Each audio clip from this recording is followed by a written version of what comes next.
नमस्कार शेतकरी बांधवांनो, अत्यंत महत्त्वाची आणि मोठी अपडेट आहे महाराष्ट्र राज्यातील शेतकऱ्यांसाठी। माहिती आहे नमो शेतकरी महासन्मान निधी योजनेच्या नव्या हप्त्यासंदर्भात। खरीप हंगाम 2026 पूर्वी हा हप्ता शेतकऱ्यांच्या खात्यात जाहीर होणार आहे, अशी माहिती महाराष्ट्राचे कृषी मंत्री आणि मुख्यमंत्री यांनी दिलेली आहे। आणि या अनुषंगाने पाहण्यात आलं तर शेतकरी खूप दिवसापासून नमोच्या नव्या हप्त्याची वाट पाहत होते आणि अखेर त्यांची प्रतीक्षा आता संपलेली आहे आणि तुमच्या खात्यात ही जाहीर होणार आहे नमो शेतकरी महासन्मान निधी योजनेचा नवा हप्ता। सोबतच काही अपडेट राज्य सरकारने जाहीर केलेले आहे की ज्या नियमावली की ह्या नियमावलीचं जर शेतकरी पालन करत असेल तरच तुमच्या खात्यामध्ये नमोचा नवा हप्ता जाहीर होणार आहे।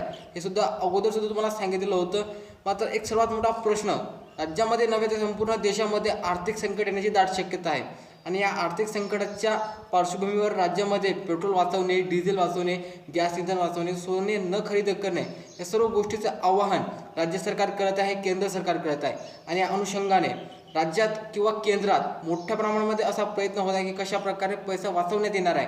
तर या अनुषंगाने शेतकऱ्यांना फक्त एकच भीती आहे की या गोष्टीचा परिणाम आपल्या नमोच्या नव्या हप्त्यावर जो की राज्य सरकारने जाहीर केलेला आहे त्याच्यावरती पडणार आहे की काय, किंवा केंद्राचा दबाव आपल्या नमोच्या किंवा पीएमच्या हप्त्यावर पडणार आहे का। तर या सर्व गोष्टींची चर्चा तुमच्यासोबत करणार आहोत। तुम्ही चॅनलवर नवीन असाल तुम्ही चॅनलला सबस्क्राईब करून घ्या आणि बेल आयकॉनवरती सेट करा। अशा अपडेट तुम्हाला सर्वप्रथम आपल्या चॅनलवरती पाहायला मिळतात। तर नमो शेतकरी महासन्मान निधी योजना दर 4 महिन्याच्या अंतरावर या संदर्भातचा एक हप्ता जाहीर केला जात असतो। एकदम पीएम किसान सन्मान निधी योजनेसारखीच आहे। दर 4 महिन्याच्या अंतरावर 2-2 हजार रुपयाची रक्कम या संदर्भात आपल्याला दिली जात असते। या अलीकडे राज्य सरकारने या हप्त्यामध्ये वाढ करण्याचा सुद्धा निर्णय घेतलेला होता, पण अद्याप त्या संदर्भात ऑफिशियली जी आर आलेला नाही आहे आणि ऑफिशियली जी आर आलेला नसल्यामुळे सध्या तरी शेतकऱ्यांना फक्त जुन्या पद्धतीप्रमाणे 2000 रुपयाची रक्कम शेतकऱ्यांच्या खात्यामध्ये जाहीर होणार आहे। आणि त्यासाठी शेतकऱ्यांना काही अत्यंत महत्त्वाची कामं करणं गरजेचं राहणार आहे, ज्यामध्ये तुमची आधार सेटिंग असणं खूप गरजेचं आहे, तुमची बँक सेटिंग असणं खूप गरजेचं आहे। बँक सेटिंग म्हणजे तुमचं आधार कार्ड कोणत्या बँकेला लिंक आहे। तुमच्याकडे एकपेक्षा जास्त बँक असतील तर दोन्ही याला आधार कार्ड लिंक असतात, मात्र बँक सेटिंग कोणत्या बँकेला आहे ते पाहणं खूप गरजेचं आहे। कारण की शेतकऱ्यांचं जे बँक अकाउंट असतं त्यांचा वापर कोणत्या बँकेत असतो आणि त्याचा आधार कार्ड दुसऱ्या बँकेला लिंक असतो, या अनुषंगाने त्याच्या पैशांचं डिवायडेशन होते आणि शेतकऱ्यांना असं वाटतं की बा आम्हाला एवढे संदर्भात पैसेच मिळत नाही आहे। पैसे तुम्हाला मिळतात पण तुमच्या योग्य खात्यामध्ये ते जमा होत नाही आहेत, ते दुसऱ्याच खात्यामध्ये जमा होतात। म्हणून तुम्ही एकदा तुमच्या आधारची सेटिंग करून घ्या, जेणेकरून या संदर्भात येणारा हप्ता तुमच्या खात्यात जाहीर होणार आहे। चौथं म्हणजे की ई-केवायसी असणं खूप गरजेचं आहे। दर 4 महिन्याच्या अंतरावर या संदर्भाच्या ई-केवायसी केल्या जातात। तुम्ही केलेलं नसेल तर लवकर करून घ्या। या नव्या हप्त्या संदर्भात ही ई-केवायसी आता मागवण्यात येणार आहे। पोर्टल सुरू होणार आहे मित्रांनो काही दिवसातच, किंवा चालू सुद्धा झालेलं असेल तर ते एकदा तुम्ही चेक करू शकता। आणि चौथं म्हणजे की फार्मर आय डी कार्ड असणं खूप गरजेचं आहे। मला सर्वांना माहीत आहे या योजनेसाठीच नाही तर सर्व योजना, पीक विमा असेल, घरकुल योजना असेल, शेती संबंधित कुठल्याही अनुदान योजना असेल, कर्जमाफी असेल, या सर्व योजनांसाठी महत्त्वाचं राहतं की फार्मर आय डी कार्ड असणं खूप गरजेचं आहे। तर शेतकऱ्यांकडे जर फार्मर आय डी कार्ड नसेल तर ते या हप्त्यासाठी वंचित राहू शकतात किंवा अपात्र करू शकतात।